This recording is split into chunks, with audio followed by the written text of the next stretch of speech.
آیت نمبر 2 دوسرا ریفرنس وہ ہے سورۃ الاعراف سورت نمبر 7 کی آیت نمبر 157. یہ بہت کریٹیکل آیت ہے. نبی علیہ السلام کے دنیا میں آنے کا مقصد کیا ہے وہ بیان ہوا ہے. اس سے زیادہ اہم چیز تو کوئی نہیں ہو سکتی. اللہ تعالیٰ نے جو آخرت میں کامیاب ہونے والے اہل ایمان ہیں نا ان کی نشانیاں بتاتے ہوئے اسپیسیفکلی نبی علیہ السلام کے مبارک زمانے میں جو دوسرے ادیان کے ماننے والے لوگ تھے ان کو بھی اس حوالے سے گائیڈ لائنز دیں اور مسلمانوں کو بھی کہ کامیابی کن لوگوں کا مقدر ہونے والی ہے. الذین یتبعون الرسول النبی الامی، وہ لوگ جو کہ پیروی کرتے ہیں نبی امی کی.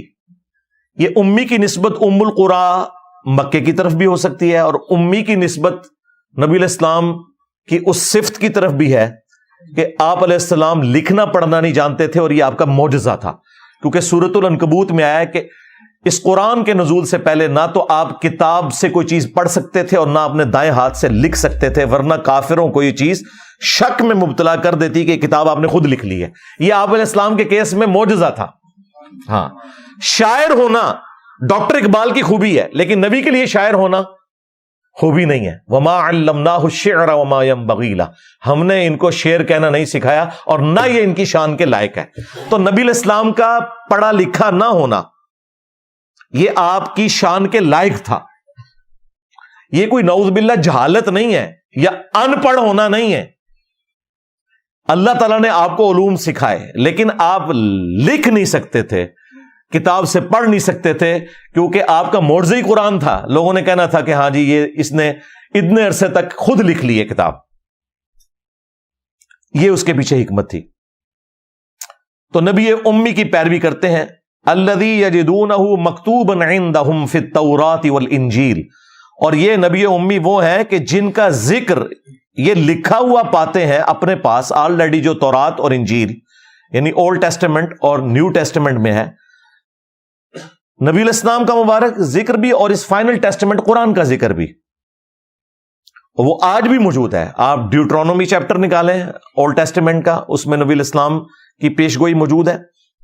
اس کے بعد gospel of John new testament میں، اس میں نبی علیہ السلام کی پیشگوئی موجود ہے. چیپٹر نمبر 15 سے لے کر 18 تک وہ ایک الگ سے ٹاپک ہے. اس کے لیے آپ ڈاکٹر ذاکر نائک کی ویڈیوز دیکھ لیں، احمد دیدہ صاحب کی سملیرٹیز بٹوین کرسچینٹی اینڈ اسلام. یأمرہم بالمعروف، وہ حکم دیتے ہیں ان کو نیکی کے کاموں کا. وینہاہم عن المنکر، اور برائی سے منع فرماتے ہیں.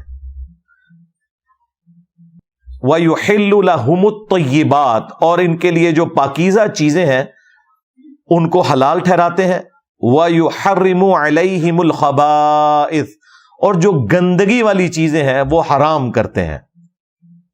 یعنی نبی علیہ السلام کو ظاہر ہے اللہ تعالیٰ نے شارع بنا کر بھیجا ہے اور شریعت کا کسٹوڈین دنیا میں آن دا بہاف آف گاڈ نبی علیہ السلام کی مبارک ذات ہے. تو آپ حلال اور حرام چیزوں کے بارے میں بتاتے ہیں.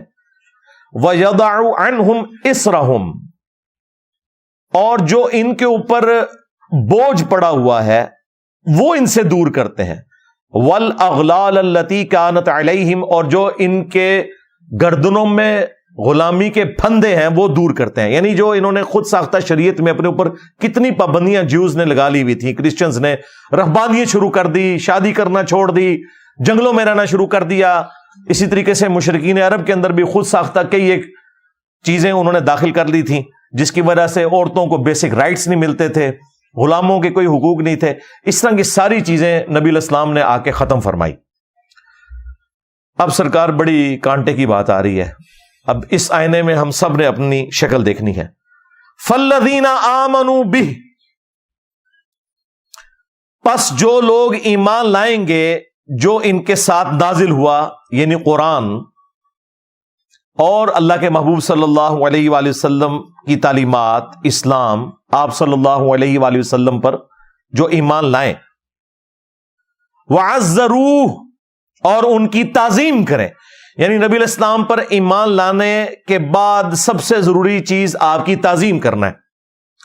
وَنَصَرُوهُ، اور جو لوگ ان کی مدد کریں. مدد کیا ہے؟ نبی الاسلام نے کوئی دنیاوی طور پہ تو کاروبار اسٹیبلش نہیں کیا. مدد یہ ہے کہ دین کے کام میں آپ نے ان کی مدد کرنی ہے. جو حضرت عیسیٰ ابن مریم نے بھی کہا تھا من انصاری اللہ، کون ہے جو اللہ کے لیے میری مدد کرے. اس سے لوگوں نے غیر اللہ کی مدد نکالی ہوئی ہے. دیکھو ان لوگوں کا انٹلیکچوئل لیول کیا ہے. وہ یہ تو نہیں کہ مرے ہوئے لوگوں کو حضرت عیسیٰ بلا بلا کے کہتے تھے لکھ لو قبروں سے اور میری مدد کرو. قال الحواریون نحن انصار اللہ، جو ان کے ساتھی تھے انہوں نے کہا ہم اللہ کے مددگار ہیں، ان کے دین کے مددگار ہیں. تو نبی الاسلام کے بھی صحابہ اور اہل بیت آپ کے مددگار تھے.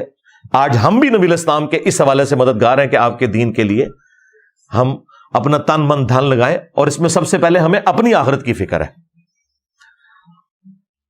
اور ان کی مدد کریں. واتبعوا النور الذی انزل معہ، اور پیروی کریں اس نور کی جو ان کے ساتھ نازل ہوا، یعنی قرآن. اولئک هم المفلحون، ایسے ہی لوگ ہیں جو فلاح پائیں گے.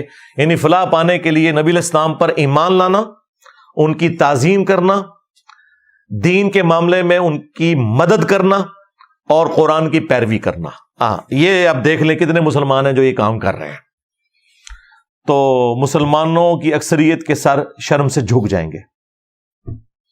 نبی الاسلام نے اپنا حق ادا کر دیا، اور آخری درجے میں اس سے بڑی کیا بات ہو سکتی ہے کہ جب اللہ تعالیٰ کو یہ بات قرآن میں نازل فرمانی پڑے، لَقَدْ جَاءَكُمْ رَسُولٌ مِّنْ أَنفُسِكُمْ عَزِيزٌ عَلَيْهِ مَا عَنِتُّمْ حَرِيصٌ عَلَيْكُمْ بِالْمُؤْمِنِينَ رَءُوفٌ رَحِيمٌ.